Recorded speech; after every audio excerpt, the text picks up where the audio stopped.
दोस्तों, जैसा कि नाम से आपको पता चल गया होगा कि मैं क्या बताने वाला हूँ। फाइंड एंड रिप्लेस नाम से ही पता चल रहा है कि इसमें क्या करना होता है।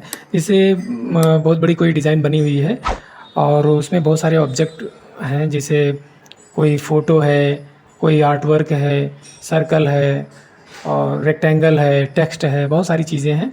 तो उनमें से कुछ चीज़ों को फाइंड करना है और उनकी जगह पे कुछ रिप्लेस करना है। तो ये चीज़ कैसे करेंगे ये हम दिखाते हैं। कुछ चीज़ हम यहाँ पे बना के रखे हुए हैं।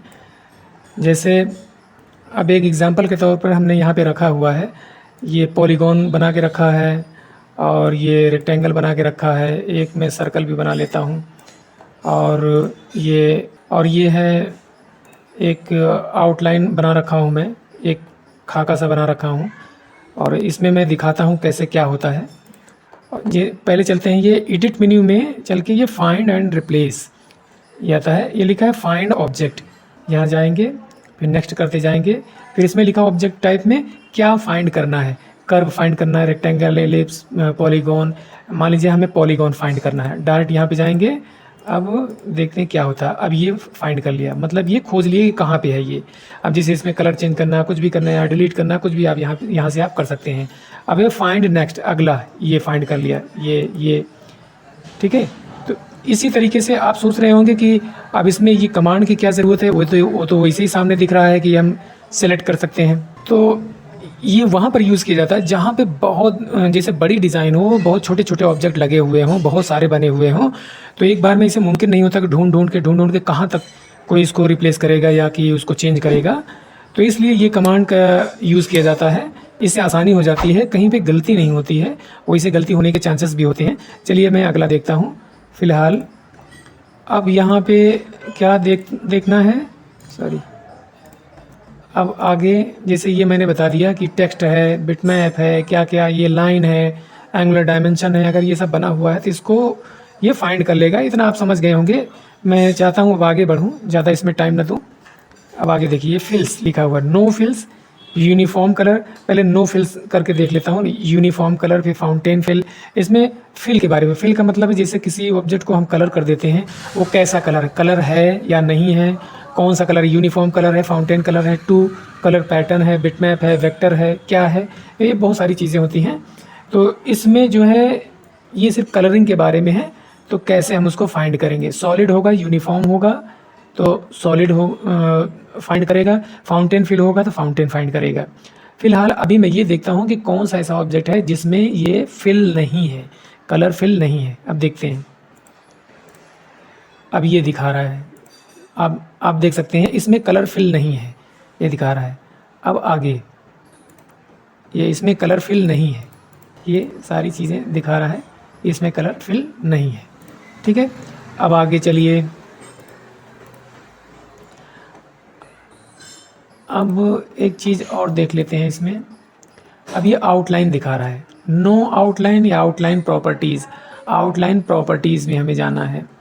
ठीक है, आउटलाइन प्रॉपर्टीज़, ये चलिए आउटलाइन प्रॉपर्टीज़ देख लेते हैं क्या है। यहाँ पे दिखा रहा है कि उस ऑब्जेक्ट को हमें फाइंड करना है। यहाँ पे एक ऑब्जेक्ट यहाँ पे सिलेक्टेड है, यहाँ पे देख सकते हैं, जिसकी प्रॉपर्टी ये दिखा रहा है 3PT दिखा रहा है। ठीक है, जैसे इसी को सर्च करना हो या इससे रिलेटेड इसी प्रॉपर्टी का दूसरा कोई ऑब्जेक्ट हो, उसको हमें सर्च करना है। तो हम क्या करेंगे, यहाँ पे लिख देंगे विड्थ कितनी है, इतना है। यहाँ पे सारा चीज़ लिख देंगे, बिहाइंड फिल है या नहीं है, स्केल विद इमेज है या नहीं है, कलर कौन सा है, वो सारा चीज़ यहाँ पे देख करके यहाँ पे हम फाइंड कर सकते हैं। उम्मीद है कि आप ये भी समझ गए होंगे कि क्या चीज़ है। तो अब जो है यहाँ चलते हैं, ये है स्पेशल इफ़ेक्ट। स्पेशल इफ़ेक्ट में दिया गया है जिसे ब्लेंड टूल दिया गया है या कंटूर दिया गया है। मैं एक जगह कंटूर यहाँ पे कर रखा हूँ, देखता हूँ ये कैसे फाइंड करता है। यहाँ पे गए फिर कंटूर किए, ये कंटूर है, कंटूर यूज़ कर रखा है मैंने, कंटूर को फाइंड कर लिया। ठीक, इसी तरीके से और भी बहुत सारे ऑप्शन है इसमें। इसमें क्या क्या करना है, क्या क्या इफ़ेक्ट है। ये इफ़ेक्ट वाला है कि जो भी इफ़ेक्ट देना है, शायद मैंने, हाँ शैडो है, शैडो वाला देख लेते हैं। Envelope, perspective, blend, vector, contour, lens, power click, map, transparency, distortion, drop shadow. ये रहा ड्रॉप शैडो। अब देखिए ये तुरंत ये सेलेक्ट कर लिया है ना, ठीक है, ये चीज़ है। अब अगला ऑप्शन है आपका रिप्लेस ऑब्जेक्ट। अब रिप्लेस ऑब्जेक्ट में ये दिखा रहा है रिप्लेस अ कलर, कलर को हमें रिप्लेस करना है। जैसे इसमें दिया गया है जो ये वाला कलर है, इसको हमें रेड में करना है या किसी दूसरे कलर में करना है, तो क्या करेंगे, इसको आप ध्यान से समझिए। रिप्लेस कलर, जैसे बहुत सारा कलर दिया गया है बहुत जगह, तो सोच रहे हैं कि जैसे क्लाइंट कह रहा है कि भाई इस कलर की जगह पे आप रेड कर दो, तो एक एक ढूंढने में दिक्कत होती है, तो उस जगह पे ये काम आता है, जिसे बहुत जगह यूज़ किया रहता है, तो इससे ये थोड़ा जल्दी हो जाता है। यहाँ गए, अब ये कह रहा है फाइंड वॉट, कौन सा कलर। अब ये क्या करेंगे, यहाँ से अब हम ले लेंगे ये वाला कलर, ये वाला कलर ले लिया।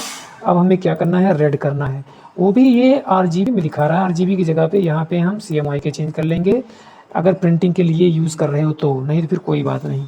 फिर यहाँ फिनिश करेंगे। देखिए ये यहाँ पे कई ऑप्शन दिखा रहा है, फाइंड नेक्स्ट, अगला फाइंड करके, या सिर्फ फाइंड दिखाएगा। इसको रिप्लेस करना होगा तो रिप्लेस कर देंगे, फाइंड ऑल एक ही बार में, या रिप्लेस ऑल एक ही बार में। एक ही बार में मैं करके देखता हूँ, या पहले एक बार करके देख लेता हूँ।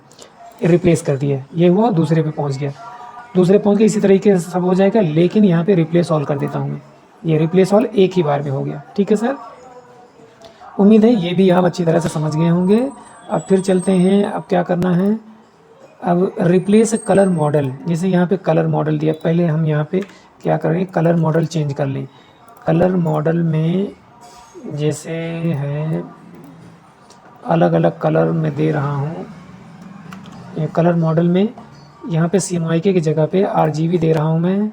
RGB में अलग अलग कलर दे देता हूँ। RGB हमें ग्रीन शेड में दे दो, ठीक है। आप फिर यहाँ पे गए RGB, फिर एक ब्लू में दे दो, ठीक है। ये हम यहाँ पे गए। अब हमें क्या करना है,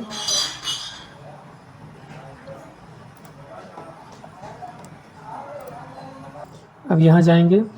अब यहाँ पे दिखा रहा है चाहे जो कलर मॉडल हो, चाहे जिस तरीके के, ज़रूरी नहीं है CMYK ही हो, कोई भी कलर हो, चाहे पैंटो हो या कोई भी कलर हो, HSB हो या कुछ भी हो।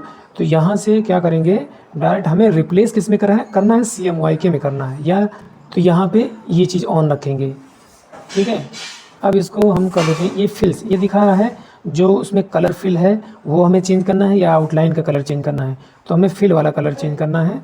तो फिनिश कर देंगे, ये हो गया रिप्लेस ऑल। ये देखेंगे आप कि इसका टोन जो है चेंज हो गया झट से, तो इसका मतलब ये जो है RGB से CMYK में कन्वर्ट हो गया। अब चलिए इधर फिर देख लेते हैं अगला रिप्लेस ऑब्जेक्ट में फिर जाएंगे। अब है रिप्लेस आउटलाइन पेन प्रॉपर्टीज़, ठीक है। अब इसको करने से पहले मैं एक चीज़ और दिखा देता हूँ आपको।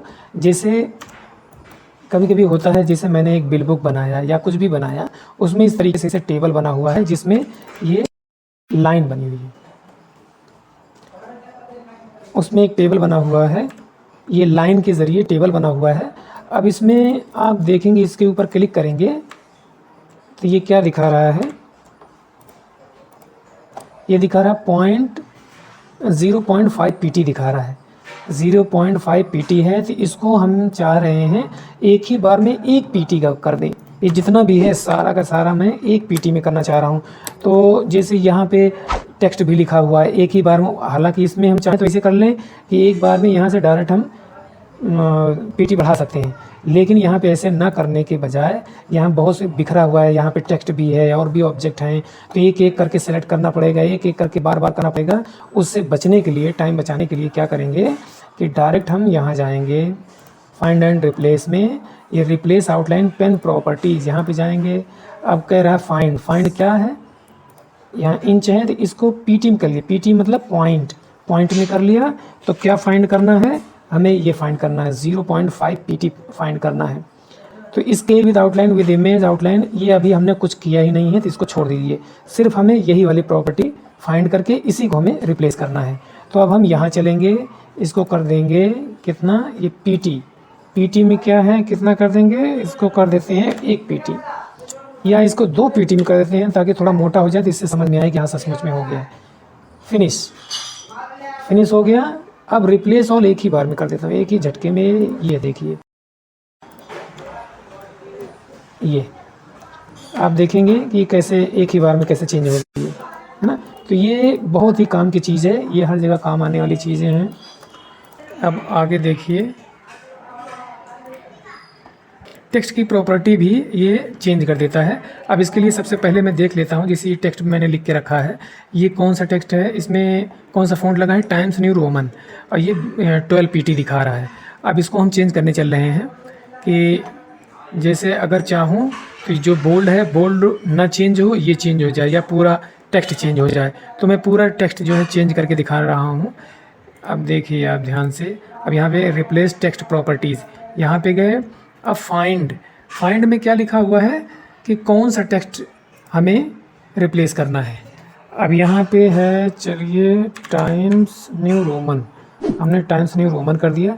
वेट को रहने देते हैं, वेट का मतलब ये नॉर्मल है कि बोल्ड है, किसको चेंज करना है, टाइम्स न्यू रोमन को। चलो बोल्ड वाला है तो यही करके दिखा देता हूँ अभी। ये बोल्ड वाले को चेंज करना है या नॉर्मल वाले को चेंज करना है, नॉर्मल वाले को चेंज करना है। ये 12 पीटी है, पॉइंट है, ठीक है, 12 पीटी। अब इसको किस में चेंज करना है, अब इसको चेंज करना है, जैसे मान लो कैम्ब्रिया है, कैम्ब्रिया में हमें चेंज करना है। अब इसको क्या करना है, नॉर्मल से, नॉर्मल है तो नॉर्मल ही रहने दीजिए। अब इसमें हमें 12 पीटी की जगह पे हम 13 पीटी कर देते हैं। अब देखते हैं क्या हुआ। अब आप ध्यान से देखिए कि नॉर्मल को रहने दिया, नॉर्मल ही रहने दिया, यहाँ पर भी नॉर्मल रहने दिया, दोनों का फ़ॉन्ट चेंज कर दिया। लेकिन इसकी पीटी है, फाइंड में क्या लिखा है 12 पीटी, और इसमें जो करना है, हमें रिप्लेस करना है, वो 13 पीटी कर दिया। देखते हैं क्या होता है। अब ये देखिए, रिप्लेस ऑल कर देता हूँ मैं, रिप्लेस ऑल एक ही बार में। अब आप देख लिए ध्यान से, अब आप देखें ध्यान से, तो ये जो नॉर्मल साइज़ में है ये 13 पीटी में हो गया, और ये कैम्ब्रिया चेंज हो गया। लेकिन ये वाला जो है, जो बोल्ड में था, बोल्ड को हमने नहीं चेंज किया, बोल्ड जो है बोल्ड में ही रहा, और टाइम्स न्यू रोमन रहा, और 12 पीटी में ही रहा। बोल्ड को हमने कोई छेड़छाड़ नहीं किया। आप अच्छी तरह से समझ गए होंगे कि फाइंड और रिप्लेस, और ये फाइंड टेक्स्ट लिखा हुआ है। फाइंड टेक्स्ट में क्या होता है कि क्या चीज़ में ढूंढना, जैसे एक बुक वर्क है, बुक वर्क में कहीं पे लिखा हुआ है द लिखा हुआ है, इट लिखा हुआ है, इज़ लिखा हुआ है, या कोई वर्ड लिखा हुआ है, कोई प्रॉपर नाउन लिखा हुआ है, उसको हमें फाइंड करना है।